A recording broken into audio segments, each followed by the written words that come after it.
नमस्कार दोस्तों। हम लोगों ने पिछले 3 वीडियो में पदार्थ के बारे में पढ़ा है। हमारे आसपास के पदार्थ क्या हैं, ये हमारा चैप्टर है। और उस पदार्थ की अवस्थाएं क्या होती हैं, उसका स्वरूप क्या होता है, इन सारी चीज़ों के बारे में हम लोग डिस्कस कर चुके हैं। पदार्थ पर तापमान का क्या प्रभाव पड़ता है, पदार्थ की अपनी अवस्थाएं बदल सकते हैं, इन सारी चीज़ों को हम लोगों ने पिछली वीडियो में डिस्कस कर चुके हैं। अगर आपने नहीं वीडियो देखा है तो आप प्लेलिस्ट में जाके इन सबको देख सकते हैं। आज जो है और उसके आगे जो है हम लोगों ने पदार्थ के गलनांक को पढ़ा, ऊर्ध्वपातन को पढ़ा, निक्षेपण क्या होता है, पदार्थ का जमना क्या होता है, पदार्थ का वाष्पीकरण क्या होता है। इन सारी विषयों को हम लोगों ने पिछली वीडियो में डिस्कस कर चुके हैं।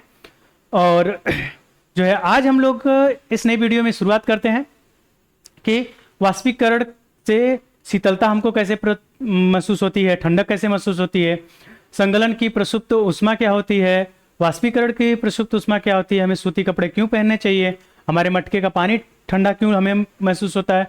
इन सारी चीज़ों को इस वीडियो में हम लोग जानेंगे। इस सारी चीज़ों को जानने के लिए आप वीडियो के अंत तक बने रहिएगा। मेरा नाम है राजेश और स्वागत है आपका टॉप रैंकर ऑनलाइन क्लासेस में। तो हम लोग इस नए वीडियो को शुरुआत करते हैं। चलिए शुरू करते हैं। विसरण, ये विसरण क्या होता है। अब सबसे चीज़ है कि ये इंपॉर्टेंट है, आप इसे याद रखेंगे कि ये बहुत इंपॉर्टेंट है। ये क्वेश्चन पूछा भी जाता है कि विसरण क्या होता है। कि दो विभिन्न पदार्थों के कणों का स्वतः मिलना, अपने आप मिलना विसरण कहलाता है। तापमान बढ़ने पर विसरण अधिक हो जाता है, अधिक तेजी से होता है। यानी कि जो दो पदार्थ हैं वो अपने आप मिले तो क्या हो जाएगा, उसको विसरण बोलेंगे। जैसे कि नमक पानी का घोल है, चीनी पानी का घोल है, ठंडी हवा और गर्म हवा अपने आप वापस अपने आप मिल जाती हैं, वो क्या कहलाएगा, विसरण कहलाएगा। और जब ये बोल रहा है कि तापमान बढ़ने पर विसरण तेजी से हो जाता है, तो तापमान कैसे बढ़ा। जैसे कि आप कभी देखे होंगे कि गर्म भोजन है, जब बाहर से आप आते हैं तो गर्म भोजन की खुशबू जो होती है बड़ी आपके पास बड़ी तेजी से पहुंचती है। वो घर में ही बन रहा है, गर्म भोजन है, लेकिन आपके पास तेजी से पहुंचती है। अगर वही ठंडा भोजन है तो उसकी कोई भी सुगंध नहीं आती है। तो जो विसरण होता है वो बहुत तेजी से होता है। जैसे ही तापमान बढ़ गया तो उसका विसरण तेजी से हो रहा है। कहीं गाँव में पूड़ी उड़ी छन रही है तो उसका भी क्या होगा, महक दूर से ही आ जाती है कि वो लग रहा है कि फलाने गांव में बन रहा है पूड़ी उड़ी। फिर उसके बाद दाब परिवर्तन का प्रभाव क्या पड़ता है। दाब बढ़ाने घटाने से पदार्थ की अवस्था को बदला जा सकता है। ये बात सही है कि अगर आप दाब को बढ़ा देते हैं, तापमान को घटा देते हैं, ठीक, तो भी क्या होगा, पदार्थ की अवस्थाओं को बदला जा सकता है। दाब बढ़ने ताप घटने से गैस सीधे बदल सकती है, ठीक है, सीधे द्रव अवस्था में बदल जाएगी। तो देखिए, जो हमारे घरों में एलपीजी गैस यूज की जाती है, एलपीजी, और जो गाड़ियों में सीएनजी गैस यूज की जाती है, इन दोनों को क्या किया जाता है, खूब अत्यधिक दबा करके आपके सिलेंडर में भर दिया जाता है। उसके टेम्परेचर को कम कर दिया जाता है। जो एलपीजी होता है लिक्विड पेट्रोलियम गैस होता है, और ये सीएनजी जो होता है नेचुरल कंप्रेस्ड नेचुरल गैस होती है। ये गाड़ियों में यूज की जाती है और ये घरेलू गैस है।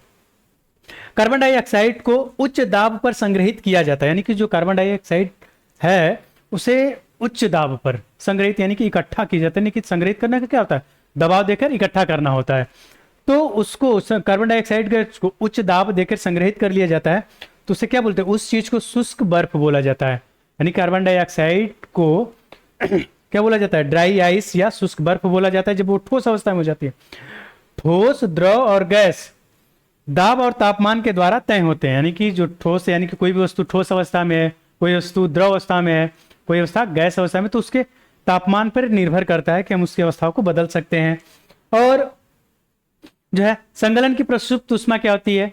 यानी कि आपने पिछली वीडियो में ये देखा होगा कि गुप्त उष्मा क्या होती है। ये संगलन की प्रसुप्त उष्मा क्या होती है, वायुमंडलीय दाब पर 1 केजी ठोस को उसके गलनांक पर द्रव में बदलने के लिए जितनी उष्मा की आवश्यकता होती है, उस उष्मा को उस ठोस के संगलन की प्रसुप्त उष्मा कहते हैं। यानी कि वायुमंडलीय दाब पर 1 केजी ठोस है, उसके गलने, यानी कि गलकर द्रव अवस्था में जब आएगा, जितनी उष्मा की आवश्यकता होगी, यानी कि ठोस को द्रव बदलने में जितनी ऊर्जा आपको खर्च कर रहे हैं, यानी कि आपको कोई काम करने के लिए जितना पैसा आप खर्च करते हो, वो उस काम का क्या कहलाएगा, गुप्त पैसा कहलाएगा।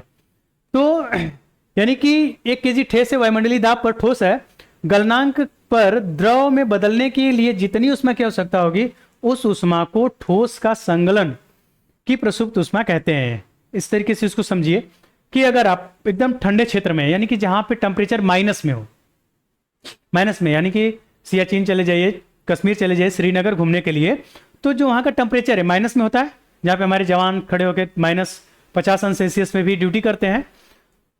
तो उस टेम्परेचर पे मान लीजिए कि -10 टेम्परेचर है, आपने उस क्षेत्र पे बर्फ के टुकड़ों को लेकर के जब आप उसे गर्म करते हैं, जब आप उसे गर्म करना शुरू करते हैं, और इसमें आप एक थर्मामीटर यूज कर लीजिए जो कि आपको टेम्परेचर बताते रहे। जब आप इस पे क्या करेंगे, उष्मा देंगे, जब आप अपने उस बर्फ को उष्मा देंगे कि बर्फ को पिघलाया जाए, तो ये जो टेम्परेचर है धीरे धीरे धीरे गिरते आएगा। जब आप 0 सेल्सियस तक आ जाएंगे, 0 सेल्सियस तक आएंगे, तब जो बर्फ है ना, बर्फ है क्या हो जाएगा, पिघलना शुरू हो जाएगी, द्रव अवस्था में शुरू हो जाएगी। अब जो आपका टेम्परेचर है वो 0 सेल्सियस से बढ़ेगा ही नहीं, 0 सेल्सियस से बढ़ेगा ही नहीं। क्यों नहीं बढ़ेगा, जब तक आपके बर्तन में बर्फ का टुकड़ा है तब तक वो उष्मा जो है 0 सेल्सियस से जो है बढ़ेगा ही नहीं। अब आप कंटिन्यू उष्मा देते जा रहे हैं, देते जा रहे हैं, वही उष्मा जो है कहां जा रही है, वो उष्मा जो है बर्फ के अंदर जाके छुपी हुई है, बर्फ के अंदर जाके छुपी हुई है। अब वो जब तक धीरे धीरे धीरे धीरे धीरे पिघल कर पूरा द्रव नहीं हो जाएगा, जैसे ही द्रव होगा, जैसे ही द्रव होगा तो इसका टेम्परेचर क्या हो जाएगा, बढ़ना शुरू हो जाएगा। तब जो है 1 एम्पियर आ जाएगा, 1 सेल्सियस पर आ जाएगा, 2 सेल्सियस पर आ जाएगा, 3 सेल्सियस पर आते जाएगा। यानी कि वही जो उष्मा आप दे रहे थे, जो छुप जा रही थी बर्फ में जाकर के, वही संगलन की प्रसुप्त उष्मा कहलाएगी। ओके, इसी तरीके से गुप्त उष्मा भी होती है, वही गुप्त उष्मा, यानी कि ठोस को द्रव में बदलने के जितना समय तक आप ऊर्जा दे रहे हैं, उसको उष्मा दे रहे हैं, वही ठोस की क्या कहलाएगी, गुप्त उष्मा कहलाएगी। अब उसके बाद है वाष्पीकरण की प्रसुप्त उष्मा। वाष्पीकरण की प्रसुप्त उष्मा क्या होती है, वायुमंडलीय दाब पर 1 केजी जल को, अब 1 केजी जल है तो अब ऐसा मत सोच लीजिएगा कि जो पानी है उसको लीटर में नापते हैं, नहीं, यहाँ फिलहाल हम केजी में ले लेते हैं, ऐसा समझिए, वो लीटर ही है, समझ लीजिए। उसे क्वथनांक पर, यानी कि वायुमंडलीय दाब पर 1 केजी जल को, 1 केजी जल को उसके क्वथनांक पर जलवाष्प में बदलने के लिए जरूरी उष्मा को जल के वाष्पीकरण की प्रसुप्त उष्मा कहते हैं। यानी कि जब जल है वह भाप बनेगा, भाप बनेगा, अब यानी कि जल का वो वाष्पीकृत होना शुरू हो जाएगा। जब जल, अब मान लीजिए ये हमारे पास जल है, ये जब 100 सेल्सियस का टेम्परेचर पाएगा तब वाष्पीकृत होना शुरू हो जाएगा। अब जब तक ये पूरा जल वाष्प में नहीं बदलेगा तब तक ये 100 सेल्सियस से टेम्परेचर बढ़ेगा ही नहीं। आप कितना हूं उष्मा दे लीजिए, वो जो जल है जब तक ये द्रव अवस्था में है तब तक 100 सेल्सियस से उष्मा उसकी बढ़ेगी ही नहीं। जब बढ़ेगी नहीं, वही उष्मा जो आप दे रहे हैं जल के, है ना, वाष्प के बनने में, यानी कि जब वाष्प बन रहा है तो इसी में उष्मा जाके छुप गई है, उसी में उष्मा जाके छुप गई है, वही छुपी हुई उष्मा वाष्पीकरण की प्रसुप्त उष्मा कहलाती है। ओके, देखिए जैसे होता है ना कि भाप से आप ज्यादा जल जाते हैं, जो भाप होती है ज्यादा जल जाते हैं, लेकिन वही खोलते हुए पानी से कम जलेंगे। कभी जैसे आप रोटी वोटी बनाते हैं तो रोटी के अंदर जब रोटी फूलती है तो उसमें गैस भर जाती है, भाप भर जाती है, जब फूटती है तो हाथों में लग जाती है, तो वो क्या होती है, जो भाप से बहुत तेजी से जल जाता है ना, बहुत जल्दी से सॉरी क्या होता है कि तेज जलता है, लेकिन वही गर्म रोटी आप पकड़े तो नहीं जलेगा, वो उसका भी टेम्परेचर 100 सेल्सियस है, भाप का भी टेम्परेचर क्या है 100 सेल्सियस है, लेकिन उसमें जो है छुपी हुई ऊर्जा जो है अधिक है, अधिक है। इस प्रकार से देखिए जो ठोस की ऊर्जा होती है, ठीक है, ठोस की ऊर्जा पानी की यानी कि द्रव की ऊर्जा से कम होती है, द्रव की ऊर्जा से कम होती है, यानी कि 0 सेल्सियस पे ठोस का ऊर्जा जितना है और 0 सेल्सियस से पानी की ऊर्जा जो होती है दोनों बराबर नहीं होती, पानी की ऊर्जा ज्यादा होती है, ठोस की कम होती है। उसी प्रकार से 100 सेल्सियस पे पानी जो द्रव है उसकी ऊर्जा भाप की ऊर्जा से कम होती है, यानी कि भाप की ऊर्जा ज्यादा होती है। इतना समझ गए होंगे। फिर उसके बाद है कि वाष्पीकरण को प्रभावित करने वाले कारक क्या हैं, यानी कि वाष्पीकरण कैसे प्रभावित होगा, क्या रीजन है कि वाष्पीकरण तेजी से होगा, कम होगा, ज्यादा होगा, ये सारी चीजें। तो सतह क्षेत्र बढ़ने पर वाष्पीकरण की दर बढ़ जाती है, यानी कि जब आपका क्षेत्रफल बढ़ जाएगा तो द्रव के जो वाष्पीकरण है वो बढ़ जाएगा। अगर मान लीजिए कि आप कटोरी में पानी रखते हैं तो उसका वाष्पीकरण क्या होगा, कम होगा। ग्लास में पानी है तो उसका वाष्पीकरण कम होगा, लेकिन उसी जल को क्या करेंगे, उसी पानी को आप थाली में रख दीजिए, बड़े बर्तन में रख दीजिए, उसका सतह क्षेत्र बढ़ जाएगा, तो क्या होगा, वाष्पीकरण तेजी से होगा। एक चीज और है कि अब जब आप कपड़े धुलते हैं तो कपड़े को ऐसे ही फोल्ड करके क्या करते हैं, रख देते हैं, डायरेक्ट ऐसे फैला देते हैं, तो वह क्या होगा, बहुत देर में सूखेगा, जल्दी नहीं सूखेगा, क्योंकि उसका वाष्पीकरण धीरे होगा। अगर उसी को आप फैला के कपड़ों को रख देते हैं तो उसका जो सूखना जल्दी हो जाता है, यानी कपड़े जल्दी सूख जाते हैं। तो क्या होगा, वाष्पीकरण की दर बढ़ जाती है, यानी कि वही क्षेत्रफल बढ़ने की वजह से क्या होगा, वाष्पीकरण बढ़ जाएगा, क्षेत्रफल कम हो जाएगा तो वाष्पीकरण घट जाएगा। और तापमान में वृद्धि होगी तभी भी आपका क्या होगा, वाष्पीकरण तेजी से होगा। और आर्द्रता में कमी होगी तभी भी वाष्पीकरण तेजी से होगा। आर्द्रता क्या होती है, हवा जो होती है, हवा में कितनी नमी है, हवा में अगर नमी ज्यादा है तो कपड़े देर से सूखेंगे, हवा में नमी कम है तो जल्दी कपड़े सूख जाएंगे। जैसे ठंडी में क्या होता है, हवा में नमी ज्यादा होती है तो देखते हैं कि ठंडी में जो कपड़े सुबह धुल दिए तो पता चलता है 3 दिन बाद सूखता है। बरसात में भी वही चीज क्या होता है कि बरसात में अगर धूप नहीं हो रही है, हवा नहीं चल रही है, तो हवा में क्या होती है, नमी ज्यादा हो जाती है तो कपड़े देर से सूखते हैं, ज्यादा दिनों में सूखते हैं।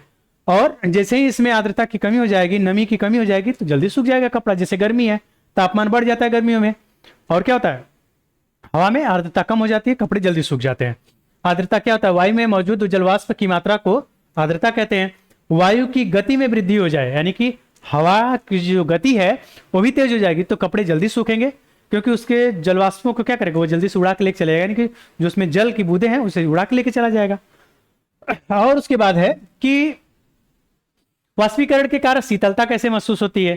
चलिए भाई देखते हैं कि ये हमें ठंडा कैसे महसूस होता है। जैसे ही जलवाष्प होगा, यानी कि जो जल की बूंदें हैं वाष्पीकृत होंगी, उड़ेंगी, तो हमें ठंडा कैसे महसूस होगा। वाष्पीकरण के दौरान कम हुई ऊर्जा को पुनः प्राप्त करने के लिए द्रव के जो कण हैं अपने आसपास से ऊर्जा अवशोषित कर लेते हैं। इस आसपास से ऊर्जा के अवशोषित होने के कारण शीतलता महसूस होती है। यानी कि अब ऐसे नहीं समझ सकते पूरा लिखित भाषा, तो मटके को समझ लीजिए कि जो हम लोग सुराही में पानी रखते हैं गर्मियों के टाइम, वो उसका पानी ठंडा होता है गर्मियों के टाइम। ऐसा क्यों होता है, जो इसके बाहरी आवरण पे उष्मा ज्यादा होती है, इसकी जो बाहरी आवरण की ऊर्जा है बाहरी तापमान के बढ़ने की वजह से खत्म हो जाती है, उड़ जाती है ना, इसकी जो ऊर्जा होती है उड़ जाती है। तो ये क्या करता है, ये अंदर के पानी से ऊर्जा लेता है, यानी कि उसकी गर्मी को लेता है, फिर ये बाहर आता है, फिर उड़ जाता है, फिर जाके बोलता है चाचा हमारा तो फिर से उड़ गई, तो क्या करेगा, फिर से जाएगा पानी से पास से ऊर्जा लेगा, फिर बाहर आएगा, उड़ जाएगा। तो इसकी वजह से जो पानी के ऊर्जा होती है, जो उसकी गर्मी होती है बाहर निकल जाती है और उसका ठंडापन उसमें पड़ा रहता है। इसलिए हमें मटके का पानी, सुराही का पानी क्या होता है, ठंडा लगता है। इसलिए गर्मियों में हम लोग क्या कहते हैं, मटके का पानी यूज करते हैं, ठंडा होता है। फिर उसके बाद अगला है कि वाष्पीकरण। और दूसरी पॉइंट है कि जब आप एसीटोन, नाखून की पॉलिश हटाने वाला जो द्रव होता है आपके जो अपनी हथेली पर गिराते हैं तो कैसा महसूस होता है, उसमें भी ठंडक महसूस होता है। आप पेट्रोल को अपने हाथों पे गिराएंगे या आपके शरीर पे कहीं गिर जाता है, ठंडा महसूस होता है ना। तो ऐसा क्यों होता है, क्योंकि वो हाथ की गर्मी से आपकी शरीर की उष्मा को ले लेता है और वातावरण की उष्मा से क्या करता है, वो वाष्पीकृत हो जाता है, उड़ जाता है। इसकी वजह से हमें ठंडा महसूस होता है। यानी कि एसीटोन क्या होता है, थीनर होता है। अगर जो नेल पॉलिश होती है ना, लड़कियां लगाती है जो, तो उसको हटाने के लिए आज हरा रंग का लगाएंगे, कल रेड कलर का लगाएंगे, पता चलेगा उसको छुड़ाने के लिए भी चाहिए ना, तो ये थीनर का यूज करती हैं सब, है ना, थीनर का यूज करते हैं। फिर उसके बाद है कि जब आप एसीटोन का यूज करते हैं तो क्या होता है, अगर हथेली पर गिराते हैं तो ठंडा महसूस होता है।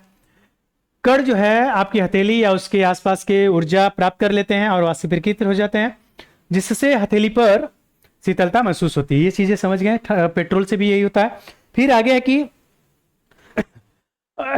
तीसरा पॉइंट है कि तेज धूप वाले गर्म दिन के बाद लोग अपनी छत या खुले स्थान पर जल छिड़कते हैं, क्योंकि जल के वाष्पीकरण की गुप्त उष्मा गर्म सतह को शीतलता प्रदान करती है, ठंडक महसूस करती है।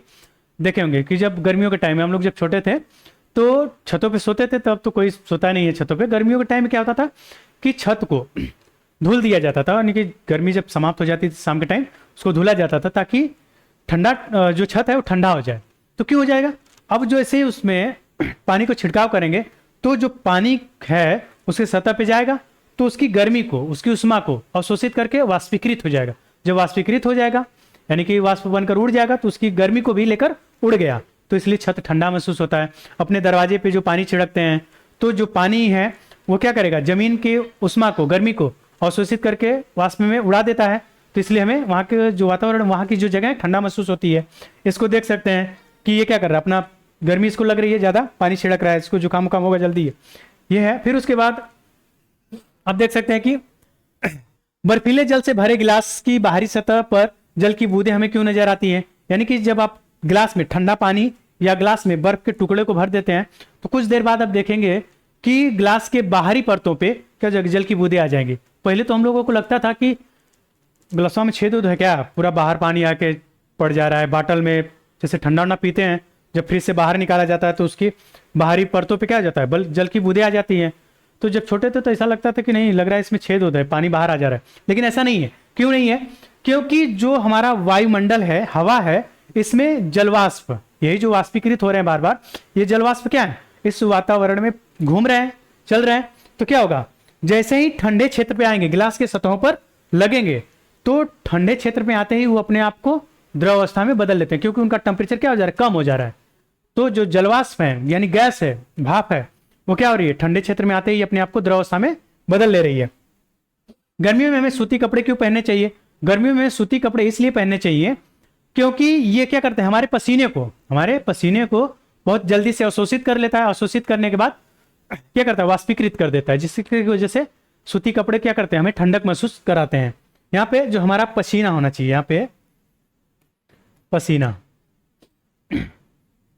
पसीना अवशोषित कर लिया जाता है। फिर उसके बाद है कि बस इतनी सी साइज है, ये हमारा चैप्टर जो है समाप्त हुआ। आपने सारी चीजों को समझा होगा। अब जो है, अब इसके बाद हम लोग क्या करेंगे, जितने भी इसमें प्रश्न दिए हैं अब उन प्रश्नों को करेंगे। तब तक के लिए धन्यवाद, चलते हैं। Okay, bye bye.